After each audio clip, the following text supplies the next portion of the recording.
James Holder, Fryfall TV, in association with Macklin's Gym. With me, I've got WBA World Champion Anthony Crolla as he retains his world crown with an absolutely emphatic stoppage of Ismael Barroso. Congratulations, Ant. Thanks, James. Nice one, mate. I've got to say, this fight on paper looked like the toughest fight that you could possibly have in the division. And you've wiped out Barroso, mate. Yeah, that's what a lot of people judged it as, but I was always very confident the way the fight was going to go, and I said it would take a career best performance to do it, and I'll have to watch it back because everyone's saying it was a great performance, but I still felt like, again, I've got a lot of improving to do, and that's what I'll do. I'll go away, I'll work hard, I'll improve again, and we'll move up a few levels again. Talk to me about the fight. I mean, Barroso looked like he was winning the earlier rounds. You were taking a lot of shots on your glove and sort of biding your time to take over. From the fifth round onwards, you looked like you just took over and felt in control of the fight. Yeah, I knew it. And listen, physiques don't win boxing fights. They never have and they never will. But I knew within 30 seconds, looked at him, and I felt certainly around 5, 6, 7. It felt man against boy in there. That's what I honestly felt. I broke his heart, and that's. I'll have to watch about. That's what it felt like in there. Battered him at the end of the sixth. Maybe 10 more seconds. You could have potentially had him out of it in the sixth round. What did Joe say to you at the end of that sixth round before you came into the seventh round? At the end of the sixth round, he said to me, I think it's the end of the sixth or the fifth. He said, and listen, I'm proud of you. Don't do anything stupid now, and you're boxing brilliant. And that's what I had to do. We just had to say first minute, just move him around on his feet, and then we'll start going to work after a minute or so. What are you feeling right now, Ant? What's going through your mind, mate? I'm absolutely made up. Honest to God, it's a great feeling, and I'm proud. I'm proud to make these have a good night.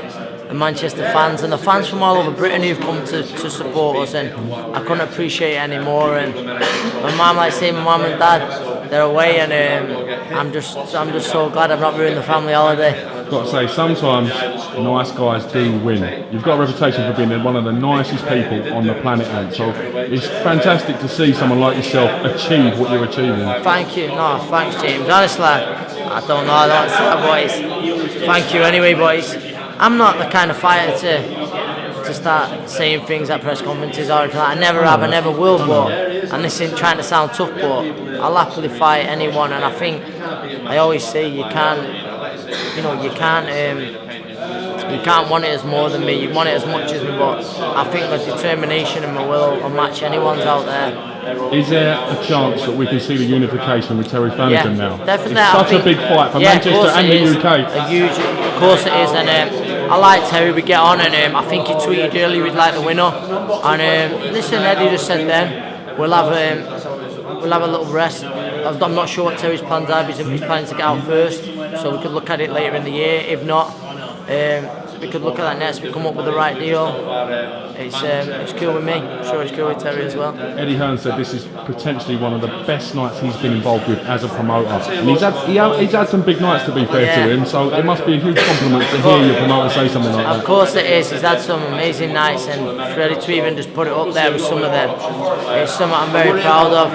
It's Eddie's delivered for me tonight. He's delivered for me numerous times, and I'm just glad that I could repay it. I'm just glad I could live for him as well. May Court breaks 2.5 years ago, the sort of fight she was in, the likes of that tough fight with Kieran Farrell that's been well documented. Did you think at that moment in time, man, the self-belief that you would get to be world champion, defending world champion? Honestly, I never stopped believing that I could get to where I was getting, and that night you mentioned with Kieran, it was one of the hardest nights in my career, and not just with what happened, but Kieran was a very, very good fighter, and he would have beat a lot of fighters that night, and just through it not being on television, I didn't get the credit he deserved, but that's one of my best performances, and from then we moved on. It affected me a bit what happened for a while, after it, but when I got, to me and Kieran are good mates now, and talking to Kieran, I know his missus is going into labour this weekend, so I'll give him a shout, and it's that they're the kind of nights, those cold nights at bowlers, what make careers, and you just got to think through all them. That's what makes me mentally so strong. How does it feel to be not known as the person that chased the burglar? You've now got bigger moments in your career than people talking about something like that. So how does that feel? It's so good to lose that tag, and hopefully now with nights like that it can just keep on growing. And listen, there's plenty more nights like that. I'm 29, but I feel like I'm improving all the time and live a good life, and Adam Smith said today he needs to throw the kitchen sink at Anthony Crolla. He come up to me and went, I want to see Anthony Crolla on IFL all the time. I want to see Sky pumping him out. I want to see him in Boxing News, Boxing Monthly. It must be great to see someone of Adam Smith's stature singing your praises. It means that you come in the changing rooms and told me, and I'm honestly, I'm just a bit taken back by it all. I'm not just trying. It's the lad who trains hard, gets on with things, and listen, if things are going well for me, and like saying, the harder you train, the luckier you get, and that's what I feel at the minute. We've seen great fighters from Manchester. Last but not least, Ricky Hatton made this place a fortress. Do you feel now that you can get that kind of support from Manchester and the sort of surrounding areas? I say it all the time. There's only one Ricky Hatton, and there only ever will be. But if I can sort of get just a little bit of the support and surrounding areas, it's coming. Hopefully, it just keeps on growing. Like I say, Manchester crowd unbelievable. There's people all over Britain who come and support me tonight, and it means the world to me. Listen, Anthony Crolla, enjoy your success. Man. Congratulations on the win. Could not happen to a nicer bloke. Thank you very much, mate. Thank you for your time, mate. Take care.